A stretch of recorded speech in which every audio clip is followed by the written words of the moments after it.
Who knows? Human Relations Commission. Commission on the Status of Women. What else? Commission on Children, Youth, and Families. Human Relations Commission. Human Relations Commission. Right? So, in this situation, we're taking functions, we're taking all the staff off the general fund, we're moving EAD primarily over, they have the responsibility, they're the local enforcement agency for all the transfer stations and whether the permits get renewed. They have a whole bunch of functions. They're going to building safety, they're going to over here and there.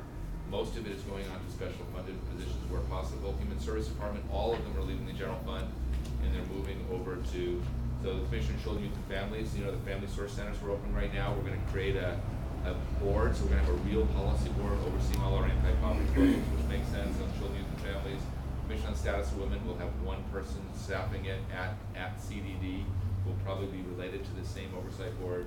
Human Relations Commission will probably short term with one staff supporting it be at CDD, but we're looking to do a consolidated city county commission in terms of where we're doing these pieces of work. There are other departments that are in the major surgery departments. The major surgery departments are cultural affairs, which was going to go from 75 down to about 25. It's going to end up at about probably closer to 35 and 40. And done. Right, done is what I would call a major surgery department. Right, and the perfect storm that's affecting done. I'll list why it's in the major surgery category. Say number one, it's 100% general fund supported. Number two, it's almost all engineers and architects, so it's subject to layoff now to try to save money. Number three, it's not the most popular department, right? For anybody, for neighbor councils or for elected officials. And I'm just going to say it out loud, right? And part of it is of our creation because we've never fully supported it, but part of it is what it is. The 4 is the controller's report, is it kind of creates a little pariah, which is a terrible timing, in terms of how that.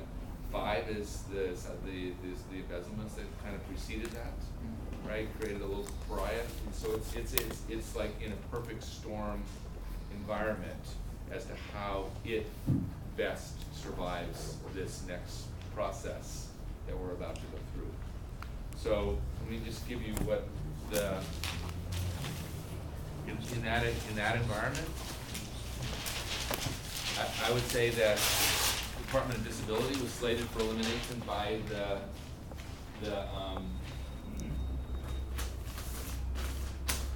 by the CIO's office. That is not going to happen. It'll remain as a standard, but Department of Disability, so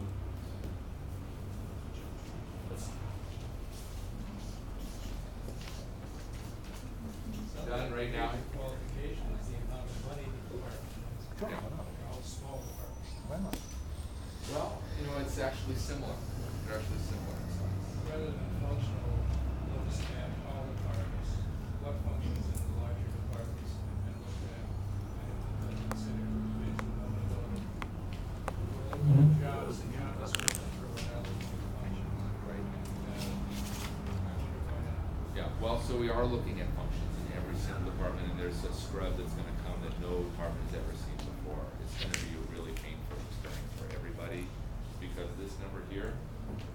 Part of the reason that the council announced 3,000 layoffs is because truly it's the only one that can save the city, because 80% of our funds are in fact for salaries. The only ones that can save us from the 2,000, 3,000 layoffs is the coalition and the city unions, right? And we, as you know from Julie, they gave up their COLAs, they gave up their step increases, they increased their contribution to pension. But in order to avoid this, because of what's happening in revenues, the only way to avoid that is for them to take a base pay reduction, maybe even a temporary base pay reduction. There's very little precedent for that. It's very, very difficult to accomplish, especially in an environment where we have multiple bargaining agents. So some of which. What number now? So staff yourself, yeah. So right now, there are 43 authorized. There are 38 positions in place, buddy? 37 in place. Yeah, what's the word? Bill? There are 2 ERIPs. Let me just say that Claudia's ERIP is another part of the perfect storm.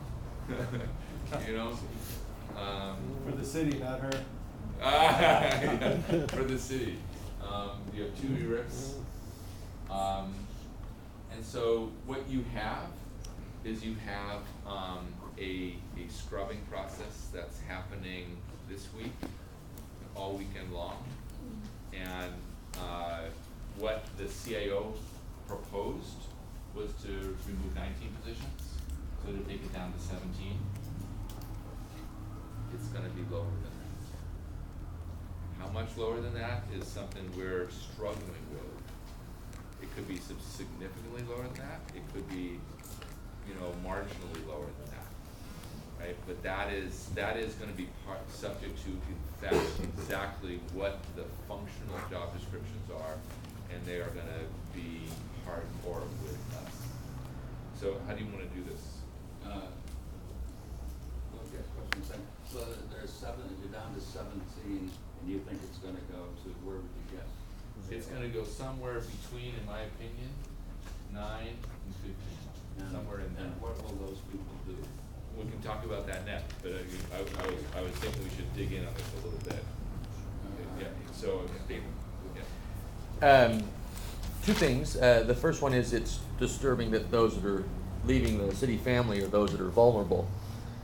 Yeah. Not because of any qualifications or lack of qualifications or consideration for what it leaves behind, simply that they're vulnerable. And the second thing is that. Well, let me correct that. So quite honestly, so there have been 2,000 people raise their hand, but 200 people have actually been hired, and so there's quite a bit of cherry picking going on right now in terms of this. They're vulnerable, but it's the very best folks are in this peculiar environment, sticking around. And with regards to the 37 to 35 to 17 to perhaps 9, Yeah.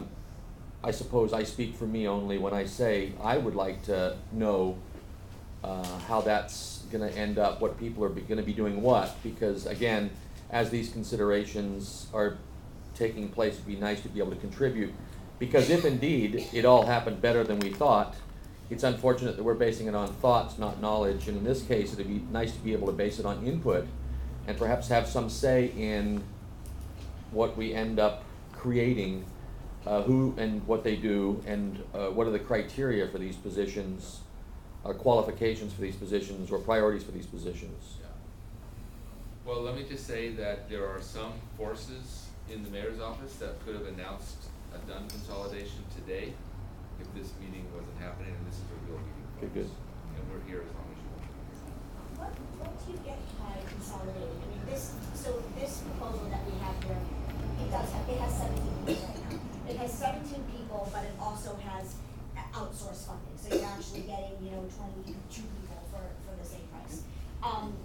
We have a stack of administrative assistants. If you took 2 of them off, you're down to 15. And it remains an autonomous department. What is it specifically that you get? Because in this, we're looking at saving, $4 million, which seems like a fairly good price. But where do your numbers come up in this? And I think that, I don't know how many people in this room have already started the process of elections with the city clerk, but we're in the middle of it and at the end of it, and I think that what we said when we sat down at this table, we're looking to come out stronger in the end. I don't see how becoming a part of another department, with our strange optimists that we are, that we will come out stronger. We will have such horrific growing pains that I think it's deadly. And so I guess my question is, why does it have to be that way if we can save the same amount of money doing it this way?